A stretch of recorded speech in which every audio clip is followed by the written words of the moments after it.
You're going to walk all the way across campus in just a sweater? Sure. Why not? But it's so cold and cloudy outside, and it looks like rain. What is the woman concerned about?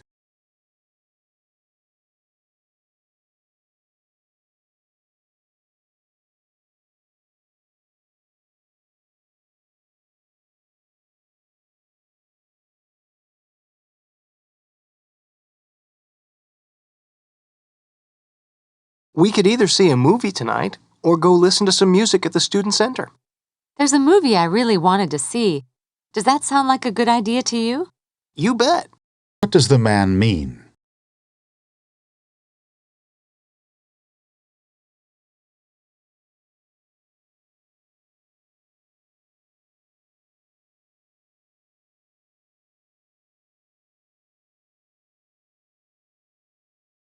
I hope you got into the same psychology class that I did.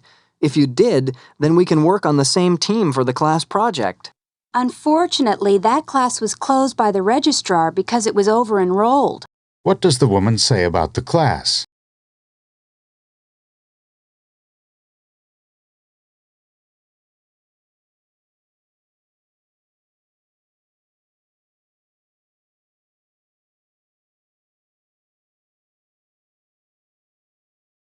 Can you believe it? We're out of paper. We can't finish printing the last few pages of this report without more paper. We'll just have to go to the store now and get some more. I want to be finished with this report. What problem do they have?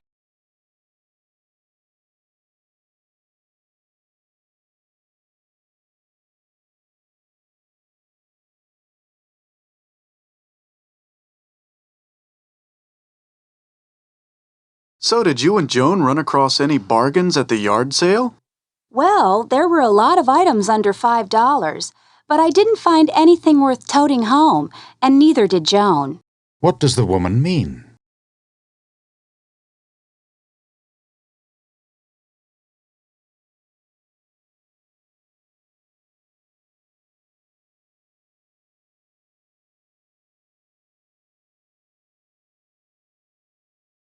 How did you do on Professor Grady's chemistry test?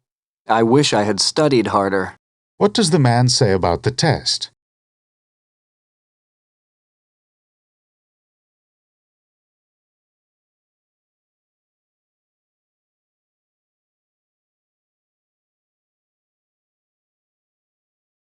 I can't believe that Rob actually got the highest grade on this physics exam. He's really turned over a new leaf. Last semester, he would have had the lowest. What does the woman say about Rob?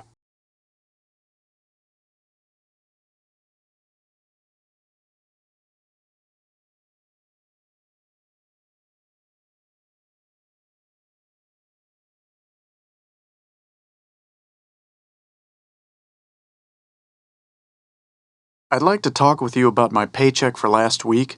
I think that the amount is too low by about $20. I'll look into the situation and get back to you tomorrow. What does the woman promise to do?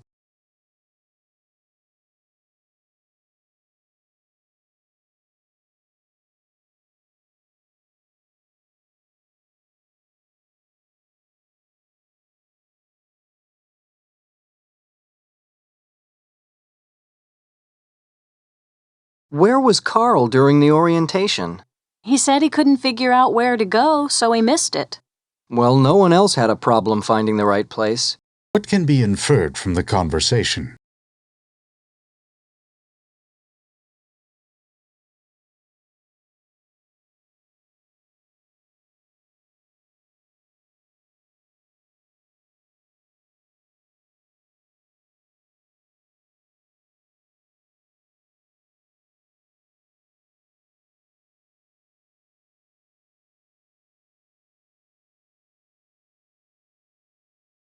Have you heard that tuition is going up again next year? I can't believe it. Tuition is already so high. I heard that the university is thinking about a 10% increase, but it hasn't been officially decided yet. It seems pretty bad to me. I'll probably have to take out a student loan to cover part of the tuition if there's an increase. Let's hope it doesn't come to pass. What has the university not yet decided?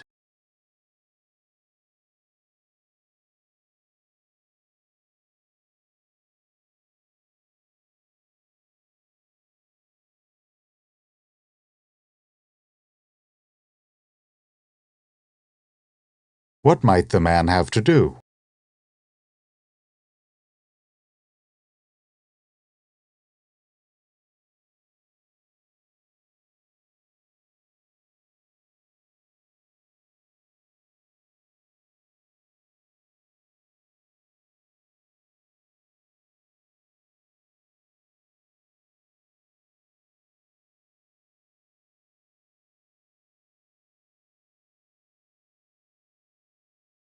Listen to a lecture in a food science class. The professor is talking about cheddar cheese. Good morning, class.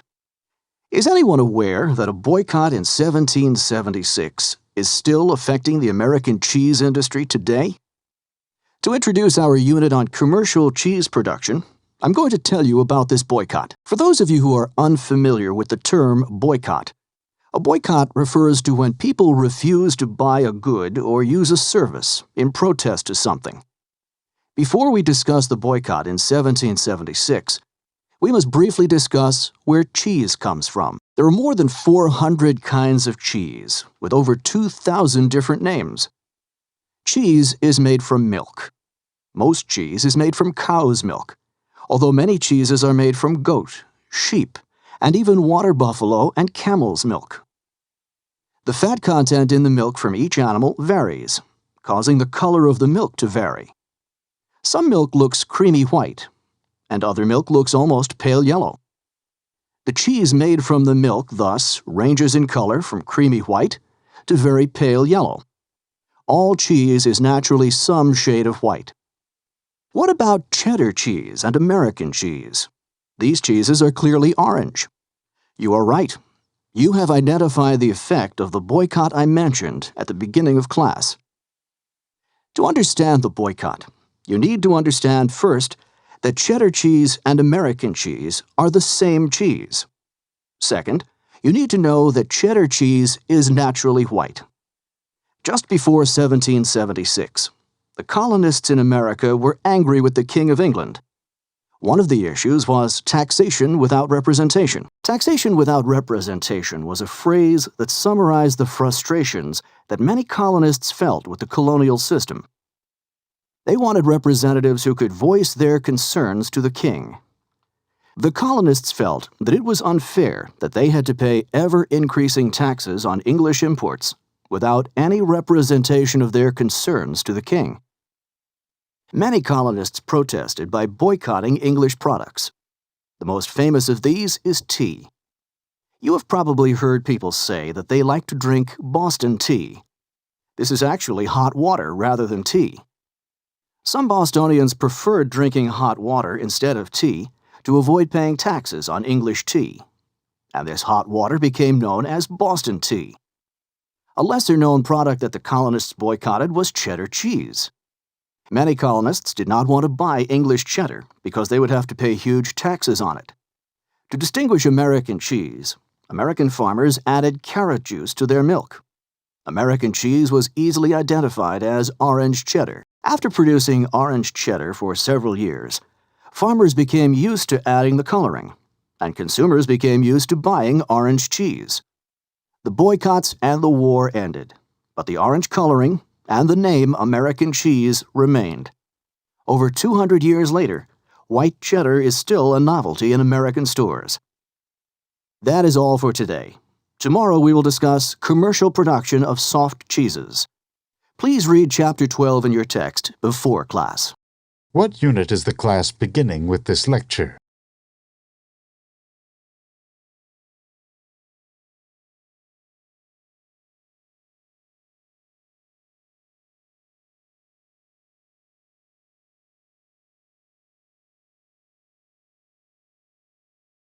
What animal is not mentioned in the lecture as a source of milk for cheese?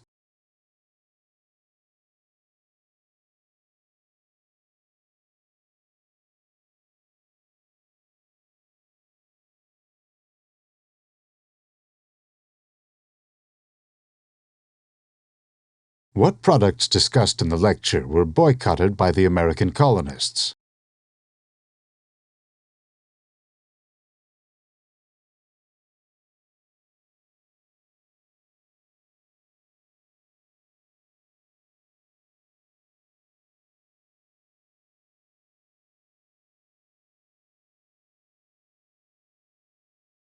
The professor explains a series of events. Summarize the series by putting the following events in order from the earliest to the most recent.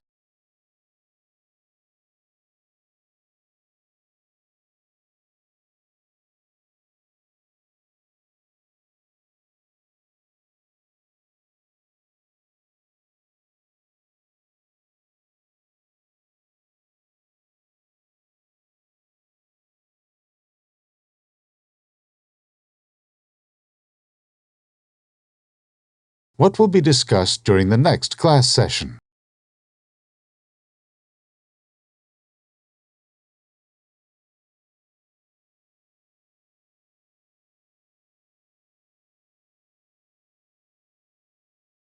You're in Professor Gordon's class, aren't you? Yes, I have him for sociology. I love the way he sets up his class. It's not like a regular classroom with chairs and rows. He begins each session with a specific question and then opens it up for discussion. Does he still have the students sit in a circle? Yes, just like Knights at King Arthur's Round Table. Professor Gordon not only helps direct the conversation, but participates. He always takes tons of notes, too. I wonder if someday he'll write a book about his experiences as a teacher. I always wondered why he took so many notes, too. I figured that it was probably just for his own enjoyment and information. But he set a good example. Everywhere I go, I'm always taking notes. How does Professor Gordon set up his classroom?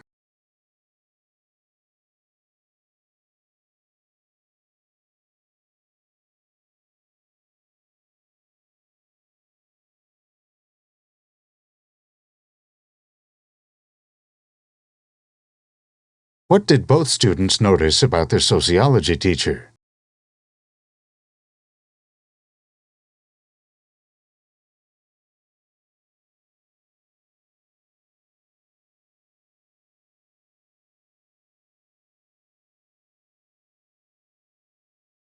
I can't believe how much snow there is on the ground, and class is so far away. This is a big school, and our next class is all the way on the other side of campus. I think it's kind of nice walking through the snow. I really don't mind it at all. Well, I do, because it's cold and wet. Class is half over before I get warmed up after walking all the way over there. If you hate walking through the snow to get to class, you should have noticed when you signed up for classes that this class was so far away. Believe me, next quarter I'll pay more attention to how far away the classes are when scheduling them. Of course, by next quarter the weather will be much warmer and you won't have to worry about the snow. What does the man not complain about?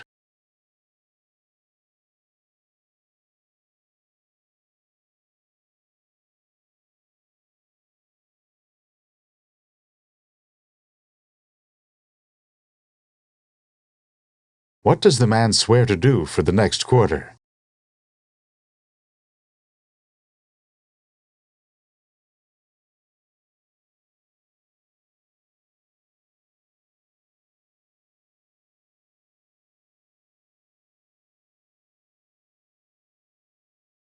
Listen as an instructor leads a discussion of some material from a biology course. The discussion is on passive poisoners. Today, we're going to continue with our discussion of various types of poisoners.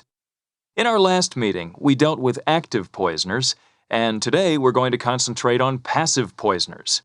The first thing I'd like to do is to review the difference between active poisoners and passive poisoners. Sue, can you describe these two different types of poisoners? I think so. Active poisoners are poisoners that deliver poison actively or aggressively in a process initiated by the poisoner. Some very common examples of active poisoners are bees that sting or venomous snakes or spiders. Passive poisoners, on the other hand, deliver their poison passively, only when the victim initiates the process. That's right, Sue. Now, today we're going to discuss passive poisoners, which deliver their poison only after the victim initiates the process. There are two basic methods that cause passive poisoners to activate their poison. Can you describe these two methods? Will?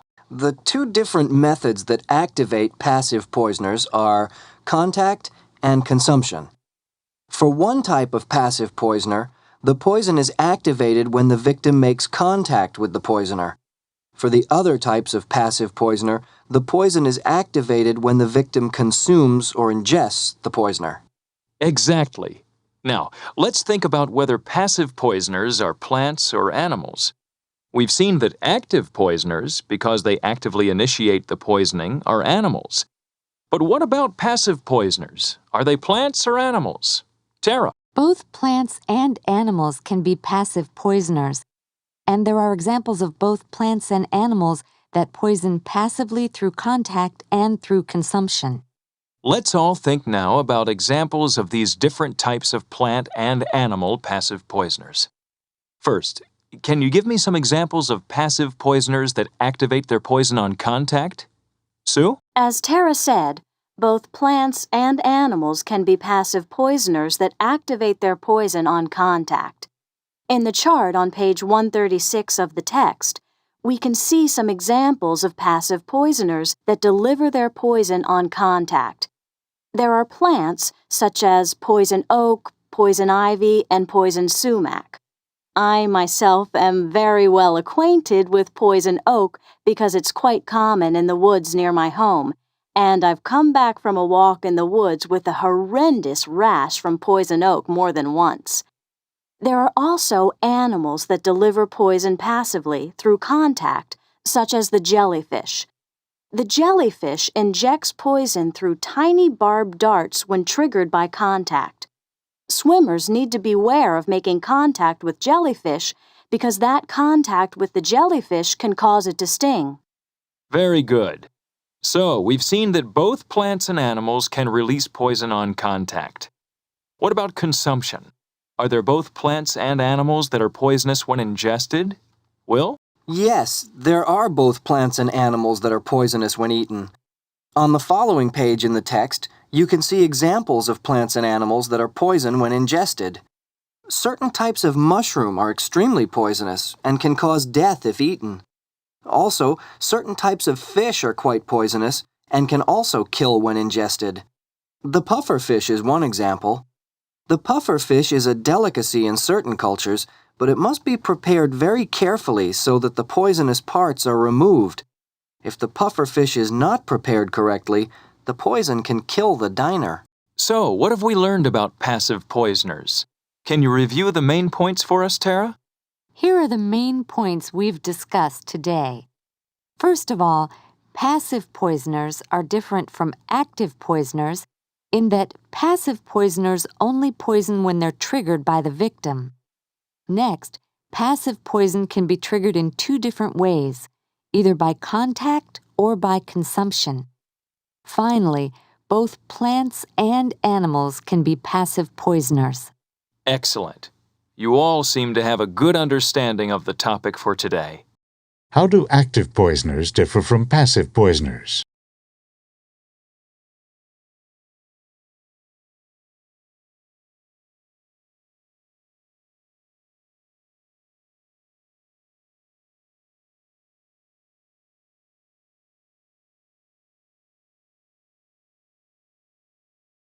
What are the two different methods by which passive poison is triggered?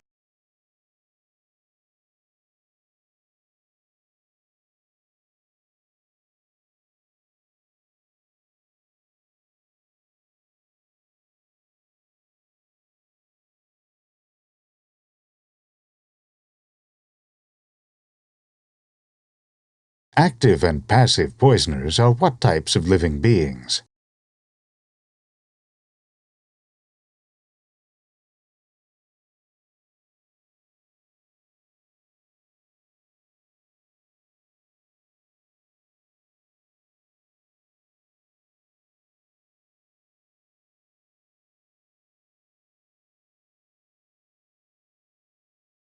Identify the passive poisoner that must be ingested to be poisonous.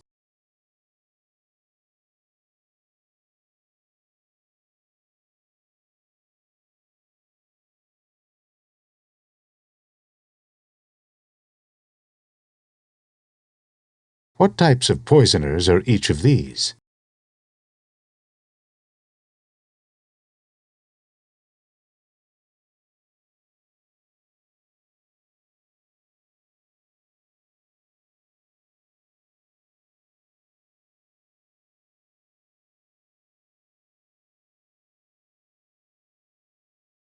Listen to a lecture in an American literature class.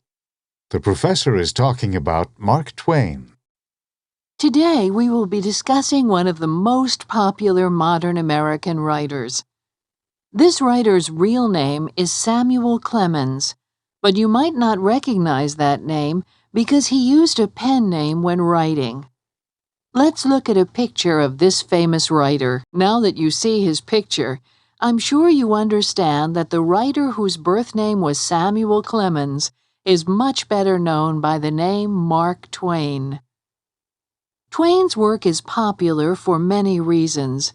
We will focus on 3. First, Twain is able to express human nature through his character sketches.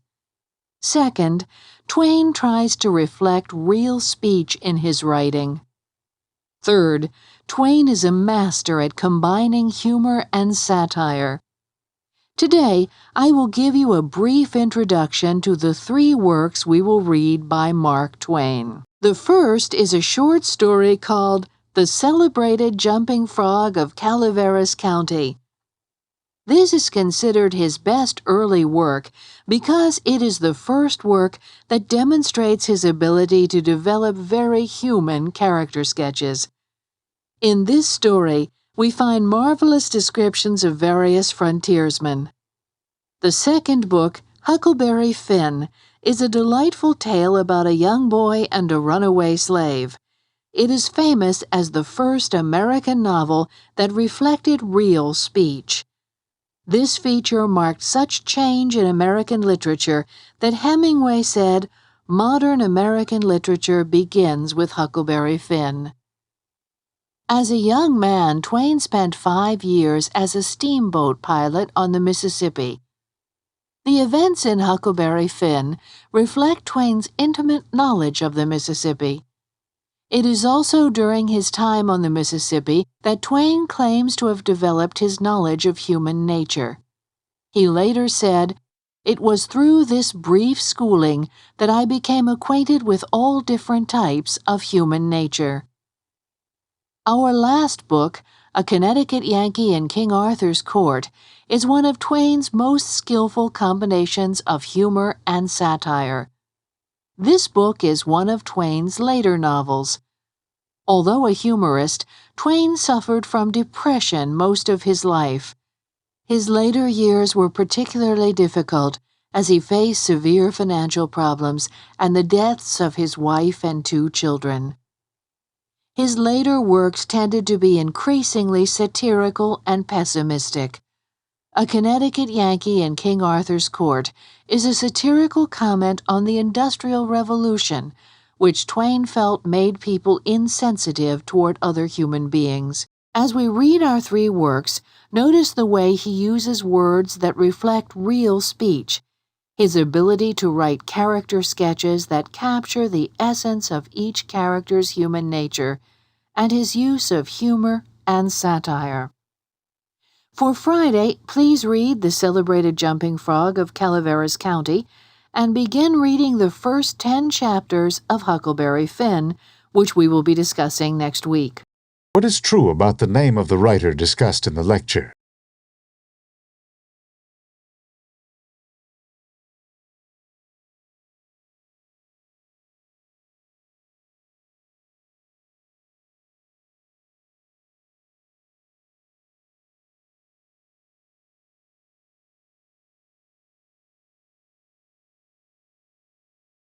What reasons are given in the lecture for the popularity of Mark Twain's work?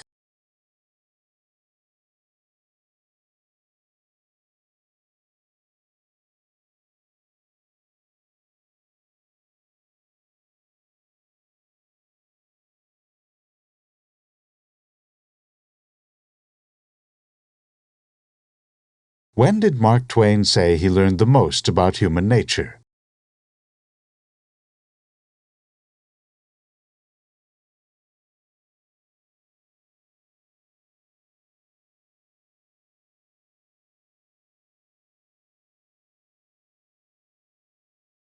A Connecticut Yankee in King Arthur's Court is a satirical comment on what?